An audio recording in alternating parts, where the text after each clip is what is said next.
Well, here we have it. Game number 12 of the grand finals is going to kick off.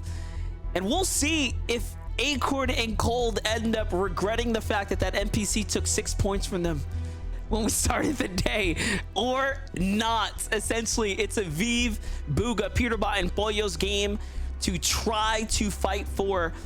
And again, we already know the triple contested first place leaders coming out of game 11, Acorn and Cold, still have a lot to fight for. And judging by the map, judging by the way the zone's playing out, they're still very much in the same area with the same situation and issues arising all around them. But take a look here.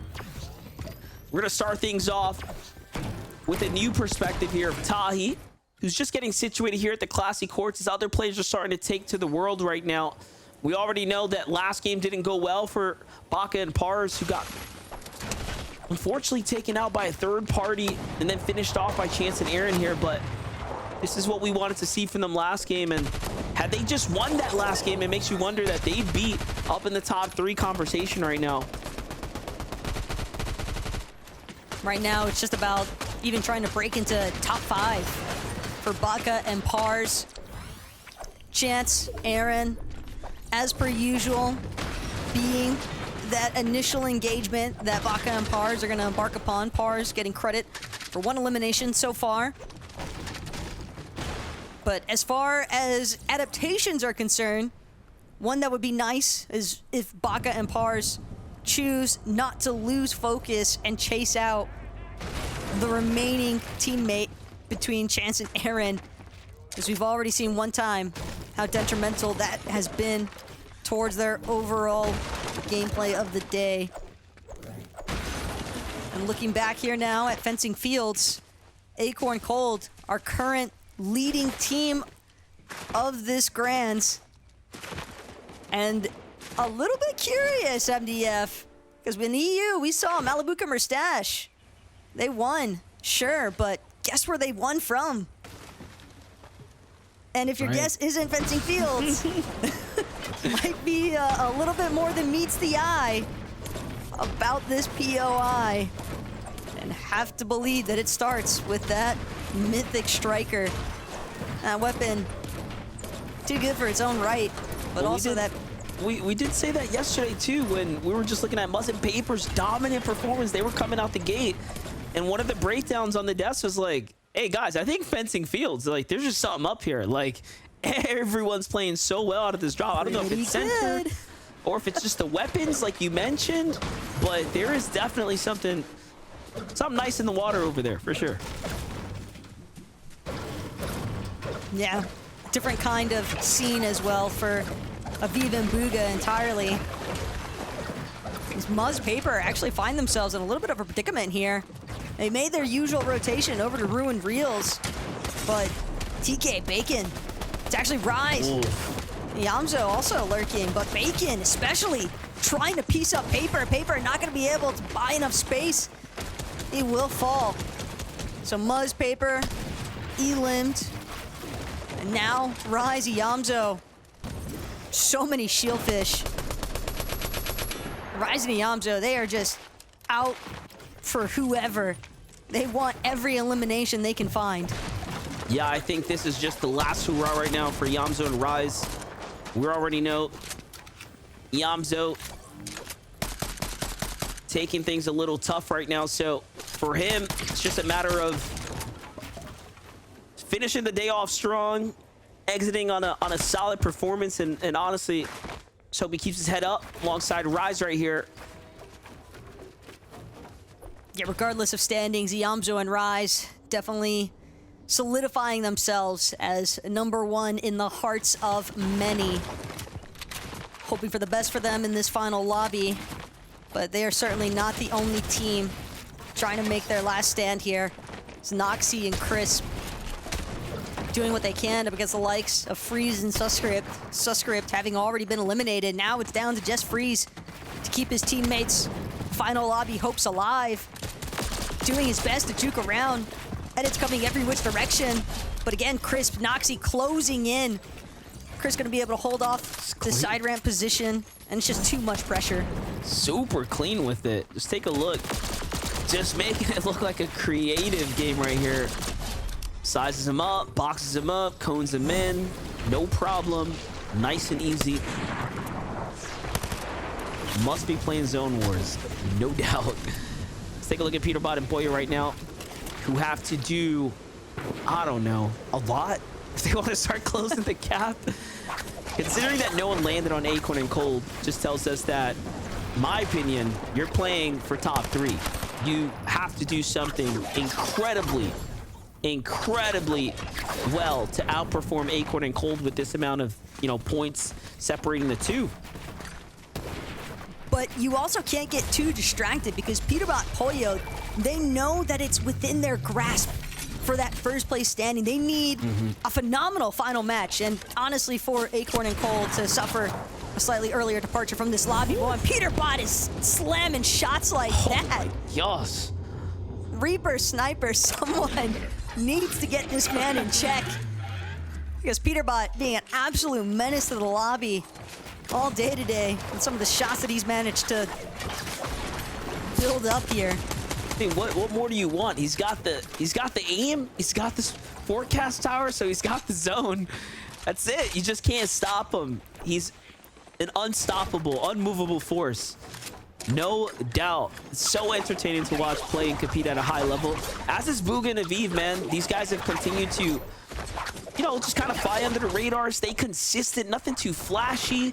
But we're watching, all the pizzazz of some of the other players like and Ritual, Clicks, and Epic Whale. Man, Booga and Aviv are just coasting right along the top of the standings here, straight up to the money. Let's look at it. I'm telling you, the flash is definitely there. Clicks is a special one indeed, but Epic Whale gets punished in the fight here, so it seems like Day must have turned and burned him with that auto shotgun, and I'm surprised Clicks hasn't finished the battle yet, but it just shows you how much more important it is to go for the distance. It's the placements. Clicks knows. They're teeter-tottering in that 5th place position, and something I was going to mention earlier where we saw Peterbot with the god-tier snipe. It's that top 5, especially 2nd through 5th place. They are all very much within overlap range of each other. And Clicks' main reason why he's willing to disengage against Redux and Day is because if even for a moment he slipped up while trying to initially recover Epic's reboot card, he knew that he was going to just find his tournament life. It was gone. It was over. But now, Skittles, Trashy, they spotted out a potential solo here. Clicks trying to take the zipline and get away. Has the grapple blade as well. Quick with the wall. And it's going to be just enough. He's trying to create as much space as possible right now, but he has been forced to the far northwest side of the map. Just completely out here on his own. No man's land. And without a soul in sight, Clicks has so much of a journey set in front of him now as he looks to get that reboot van opportunity, bring Epic back into this match, and try and complete lobby number 12 as a team. This lobby's cutting down really fast. Take a look here as we're in 70-player territory right now. Last game of the evening. Everyone's trying to do their best to make a hero's effort here to climb up the standings. And what you're going to notice right now is that, battles are going to be worth, quite literally, in some instances, thousands of dollars, in others, tens of thousands of dollars. Because once you start ranking your way up that top 10, everything starts to change. But see, for Clicks and Epic, well, though, that box fight up against Day and Redux, that has ultimately dictated how this final lobby is going to go for this team, because it's going to be just so, I don't want to say impossible, but definitely a lot more problematic, because even if Clicks gets that reboot van, again, him and Epic Whale, they weren't really able to acquire that much surge damage initially. I'm a little bit concerned about we just saw Acorn and Cold for a second there. They're in a low ground position, trying to stay out of the line of sights of other players, and they have not fought in the early game. I am extremely concerned about their adjustment to slowing down their pacing right now, and whether or not they're even going to have enough damage. Granted, the lobby's moving pretty quickly as the player count starts to cut down, so it might just be the best play for the situation. But mixing it up now could change everything for them. This lobby is moving so fast, though, if you compare it to every other one so far today. I mean, the fact that we are down to 68 players, MDF, and we're just about to enter Zone 4, by the way. We might find this lobby concluding before we even reach the final zone.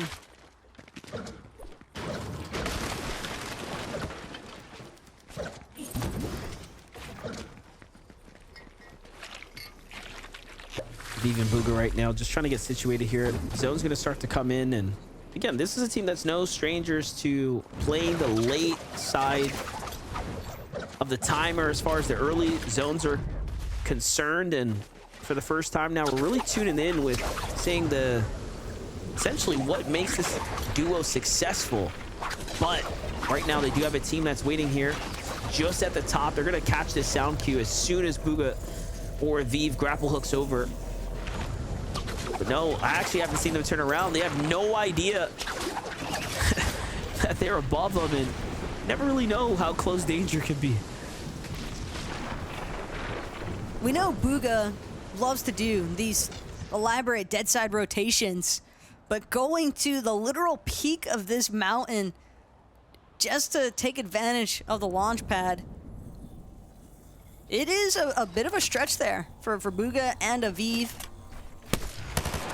And as to whether or not they'll be able to collect enough surge damage, but good chance to check in, see how Clix and Epic Whale are faring since Clix's recovery mission went underway. And with Epic now being back in the game, it's just Baka and Pars who are going to be the next hurdle here for Clix and Epic. This is likely an engagement that Clix wants to try and take advantage of, but the issue is just doesn't have enough white HP. But he's got a sniper. He's got a sniper, and this is everything that could set him up for success right now. If Clix hits the snipe, honestly, I'll just have to bring back the mug of the day and do VODs. Like, I'm putting it on the line at this point. I believe. Oh, there's a team behind him. Oh my gosh. I'm genuinely scared for a second. I was like, wait a second. Look at the map. And someone just comes rolling up, pre-fires the bush there. Clix must be thinking the same thing. Adrenaline is peaking right now. It's almost looking like a little bit of panic. Oh yeah, he's pretty frazzled right now. Clix won't be able to do a whole lot here out in the water, just hoping that he doesn't turn. It's essentially fishing bait, but Team just left too. Another player over there. they are getting sandwiched in X-Spawn players Mew. above They know they've got the advantage. They can tell just from the way that Clix is positioning himself, just from the way that he's disengaging, that this is a solo or a duo that is struggling super heavily. And they're going to try to pin him down. Clix is really going to have to depend on Epic if he wants to make it out of that one alive. Look at what's happening here. So many big pots here to work with. Wouldn't be surprised if Ritual and Reek go for some more bold exchanges here. They can afford to do so right now. And maybe that's part of the adjustment that they made, right? As they started gearing up. Fighting for these Rift Islands, fighting for some of these weapon cache. I mean, it makes all the difference once you have that many extra heals to work with. Acorn and Cold ever so close nearby. And like we said, they position themselves in this kind of low ground area. I was concerned with how much damage did they manage to find, and maybe it was enough because Acorn has a sniper, right? That definitely determines and changes things a lot. Usually, if at least one player out of the duo has that sniper, yeah, you can expect them to be taking on the bulk of that responsibility for managing the surge strategy and getting that damage threshold up to an ample amount, so that way you can just operate prioritizing solely on positioning.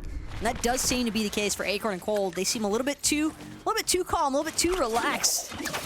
When you think about how fast-paced this lobby has been, and for Acorn and Cold to just kind of be sitting there. It's almost like watching the eye of the storm, essentially. And Clicks and Epic. This is Oliver OG, Asian Jeff now. One team after the next for these two. Important fight for them, though, to find a refresh here. They need the mats. They need the heals. They could truly do with a big pickup right now. And I'm just waiting for the sniper tag from Clicks to come through and set things up, and he finds it right here. It's not the headshot he wanted, but the body tags would be more than enough. Just a wall short right there would have been the difference to him fully committing in, and Epic Will's close and personal right now.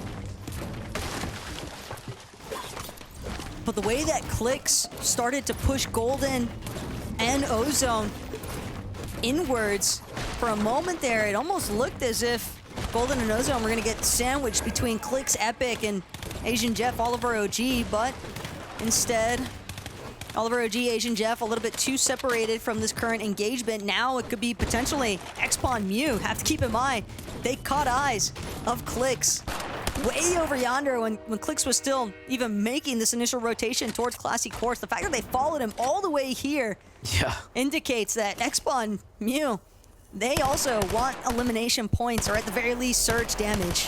What's insane is all those teams up there, minus Jeff and Oliver, have like either no shield, half shield, coming out the zone, look like they're in shambles. Like everyone on that dead side rotate is having a pretty tough game right now. And I talked about Acorn and Cold having this problem potentially with the damage that they've allocated to this game, and they are definitely below. But the monstrous shot that I have to assume is some ridiculous snipe by Acorn set them up to get a down body right here, but no, actually, never mind. No elimination credit. They might have just been gifted a downed body from someone else, and they find the tags that they need off of that. You know, sometimes you just need a little bit of luck on your side. A lot of skill, but a little bit of luck.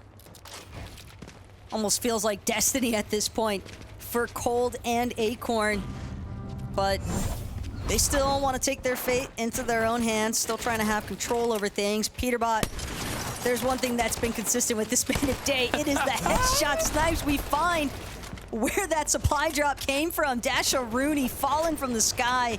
Just the nastiest snipes on the day here from Peterbot.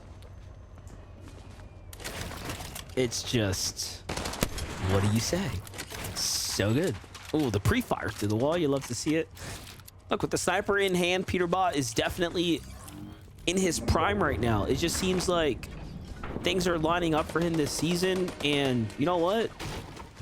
I'm here for it. I'm here for it.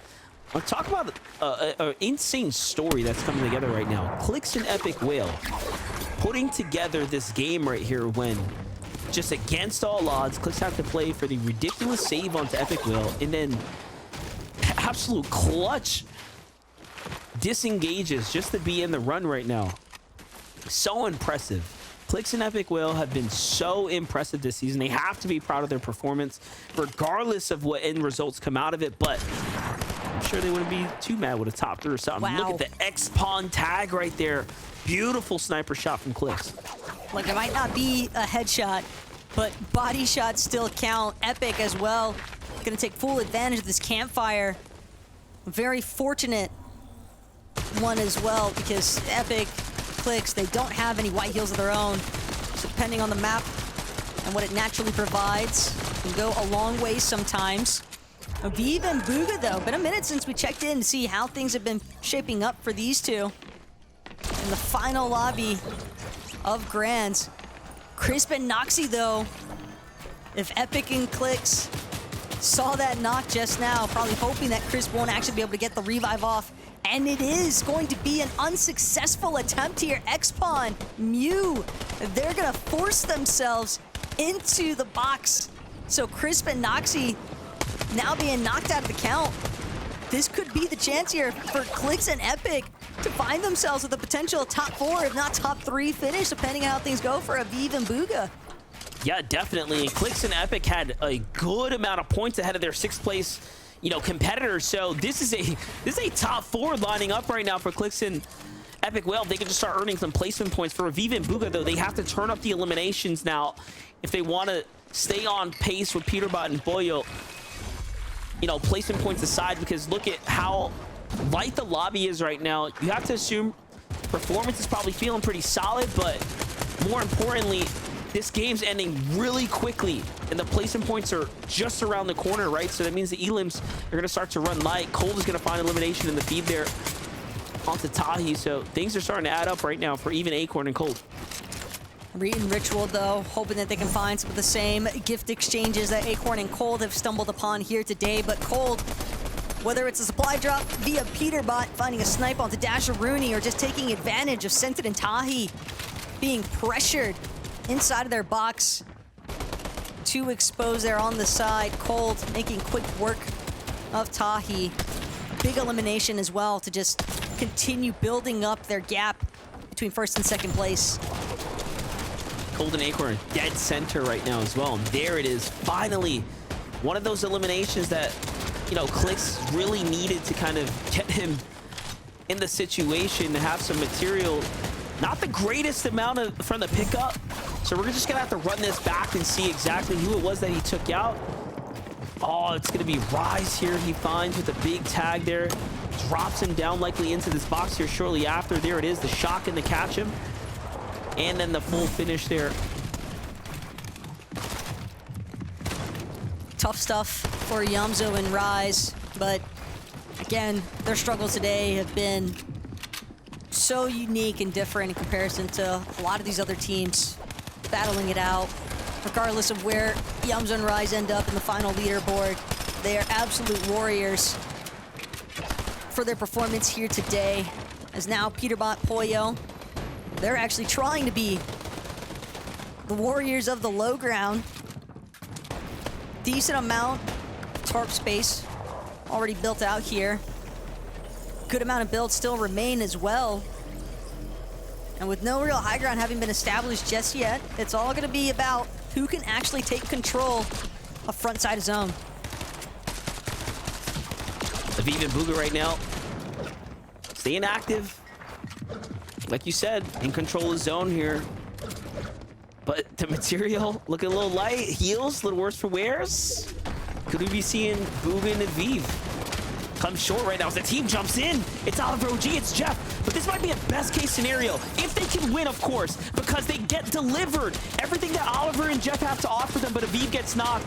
Booga unfortunately slips off the side, and the pressure from other players starts to come in, and very, very skilled disengage, though. He drops straight down here and will likely be able to save his teammate, but no, those teams want more, and they are down and out. This is prime time runway right now for Boyo and Peterbot, but more importantly, Clicks and Epic Whale have more room to potentially jump up to top 3 now, as Cold and Acorn seemingly are uncatchable.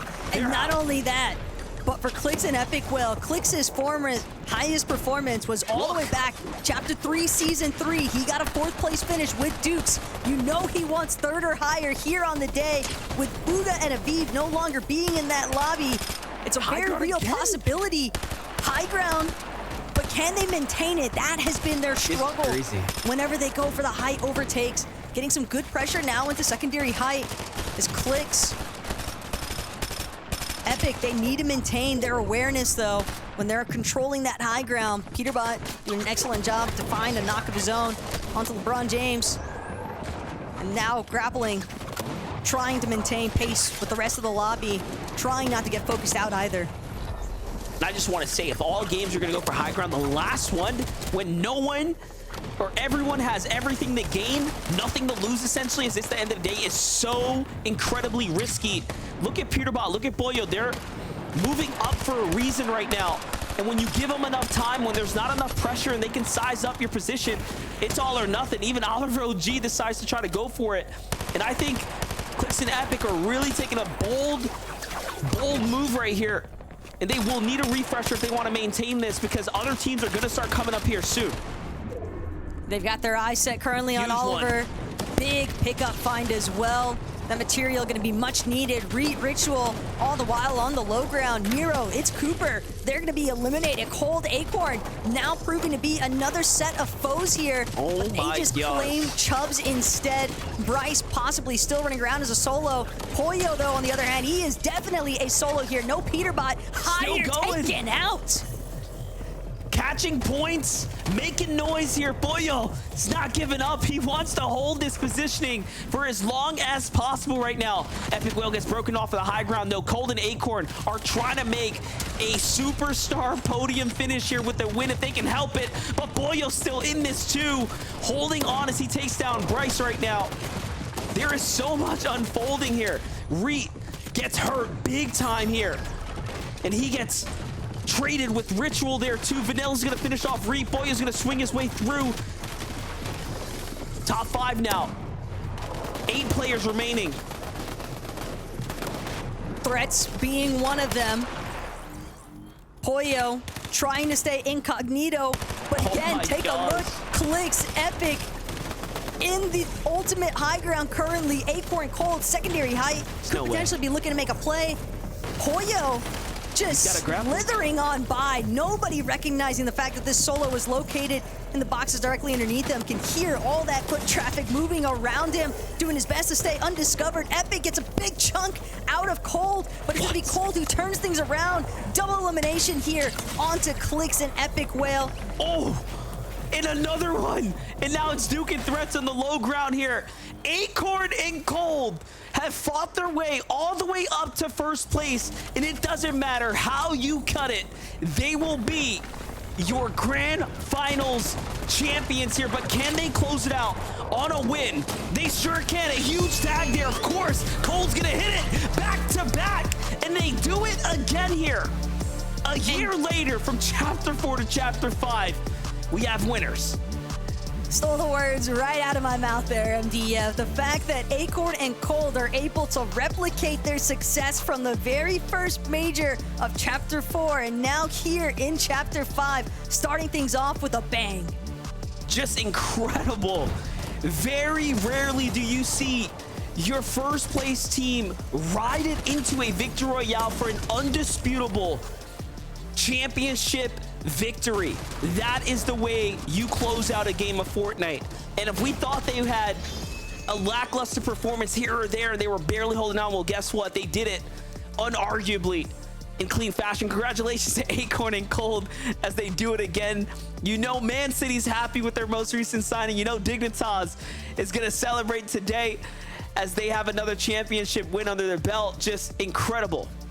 Yeah, but also have to point out the fact that, yes, Acorn and Cold, they won it in Chapter 4 Major 1 as well, but if you think about what happened with EU, Merstache, also, he won Chapter 4 Season 1 with Tayson. He also found his victory royale, his Axe of Champions lift yet again. So really cool stuff between EU and NA. Always love seeing the overlap in that storyline. Well, we've seen a lot here today, and with that, from myself, Monster D-Face, and of course the Best Taco, we thank you guys for watching at home. We got to see the standings, so there's just so much on the line, so we're going to send on over to Des to start wrapping us up.